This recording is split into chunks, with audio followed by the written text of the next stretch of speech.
Following the 1944 Normandy landings, the Western Allies pierced through German defenses, reclaiming vast swathes of occupied territory by late summer. High Command crafted a bold new plan, one that could potentially conclude the war before Christmas. Named Operation Market Garden, this offensive combined airborne and armored forces. The British 1st Airborne Division, the 1st Polish Independent Parachute Brigade, and the American 82nd and 101st Airborne Divisions were tasked with dropping over strategic points in the Netherlands to secure key bridges. Meanwhile, the British XXX Corps would advance, crossing these captured bridges and entering Germany from the north. The 82nd Airborne Division, led by Brigadier General James Gavin, had multiple objectives, including securing the bridges spanning the Waal River at the city of Nijmegen, a railway bridge and a road bridge. During the German advance across the Low Countries, these bridges had been destroyed but were later rebuilt by German engineers.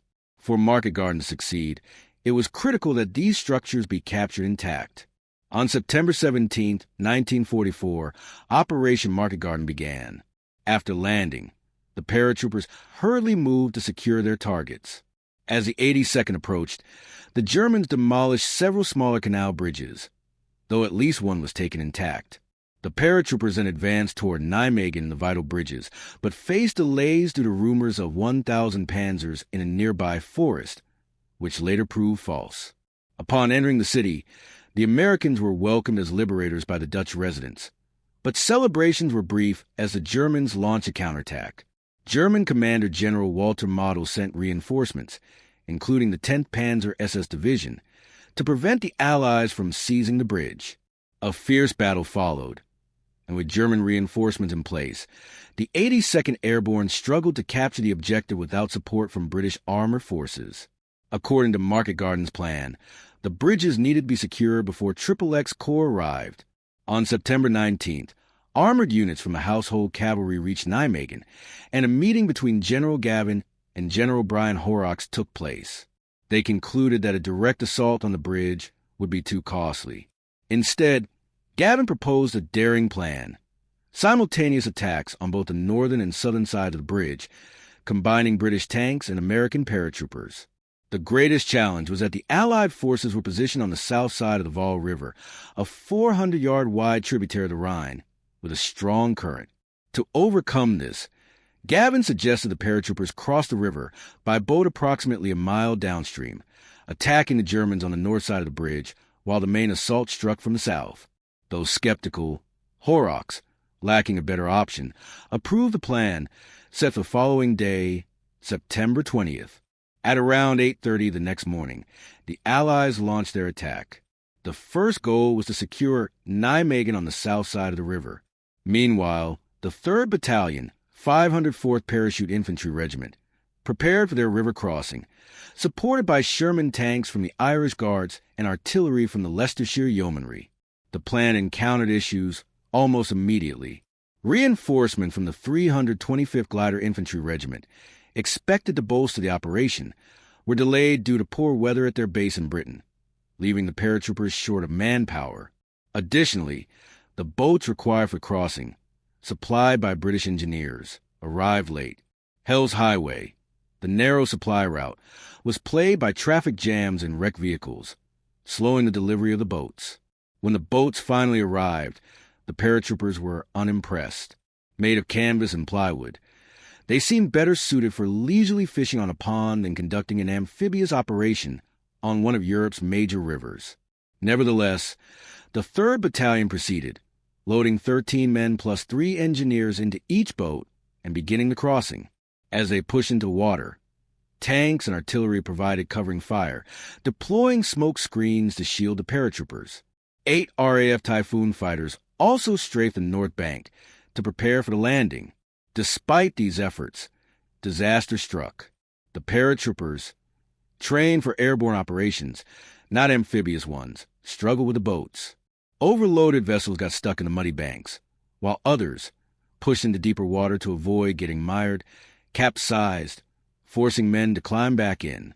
The Waal's swift current caused some boats to drift uncontrollably. Eventually, enough boats began the crossing in earnest, but the smoke screen dissipated faster than anticipated, exposing the paratroopers to German machine guns and mortars. Major Julian Cook, leading the 3rd Battalion, was in the lead boat, a devout Catholic. He prayed the rosary with each paddle stroke, setting the rhythm for his men.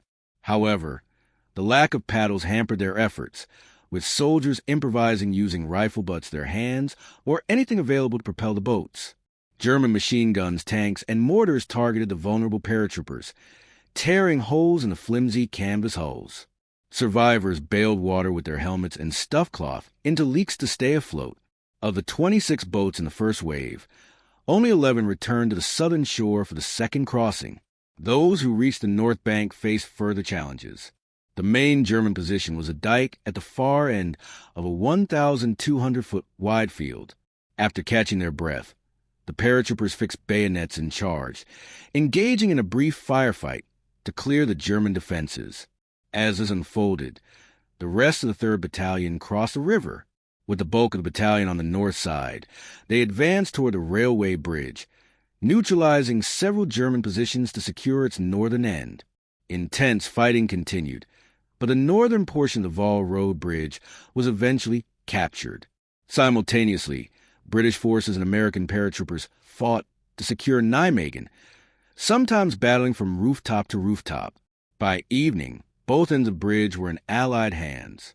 The SS attempted to destroy the bridge with demolition charges, but these failed to detonate, possibly due to sabotage by Jan van Hoof, a Dutch resistance member, though this cannot be verified.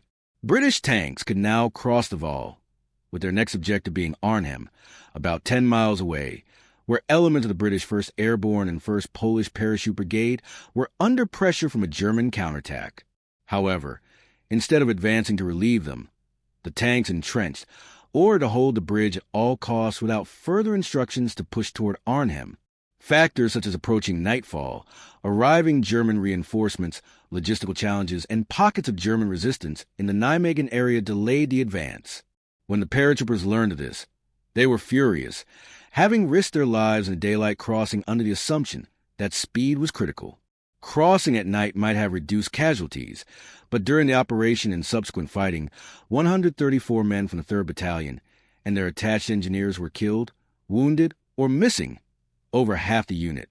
With no other option, the paratroopers fortified their positions and awaited further orders.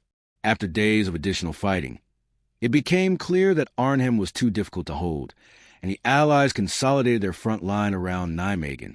The paratroopers at Arnhem fought their way south to rejoin their allies. Operation Market Garden's failure is still debated, with causes ranging from the 82nd's inability to secure the bridges before the tanks arrived, the failure to advance to Arnhem, logistical and communication breakdowns, weather, and other factors. Despite the operation's failure, the bravery of those who fought endures. 40 years later, a monument was erected to honor those who fell.